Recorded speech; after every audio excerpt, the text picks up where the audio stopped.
Hi, my crafty friends.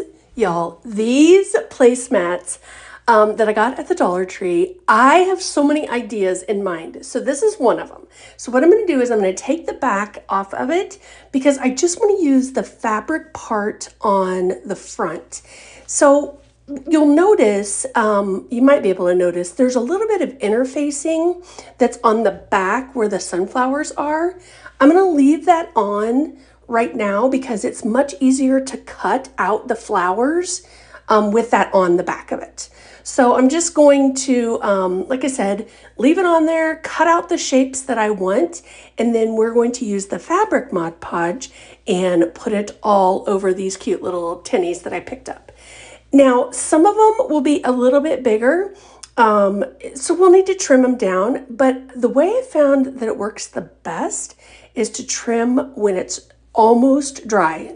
That way, if you need to add a little bit more Mod Podge to go over the top of it, you can totally do that. So just cutting out here the one that I want, and I tried it without the interface on one of them, and it was the fabric kept fraying. So definitely leave that on there. And then a trick to get that interfacing off, because it's really stuck on there, is you just kind of take the fabric and kind of squish it back and forth in your hands, and that loosens it right up.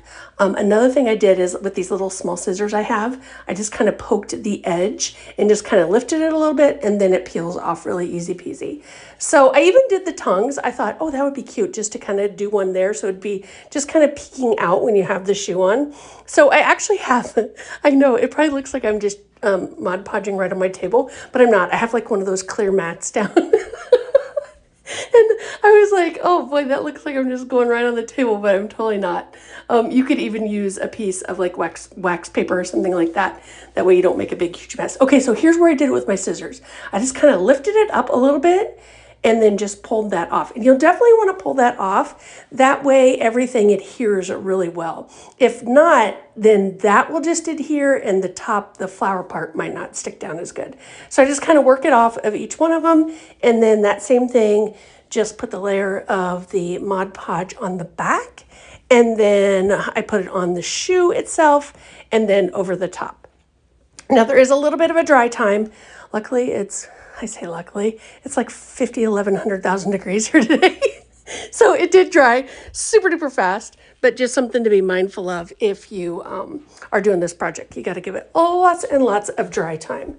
So now, once we get all of them where we want them, I did one last coat of Mod Podge because I was like, oh, just want to make sure everything sticks really good.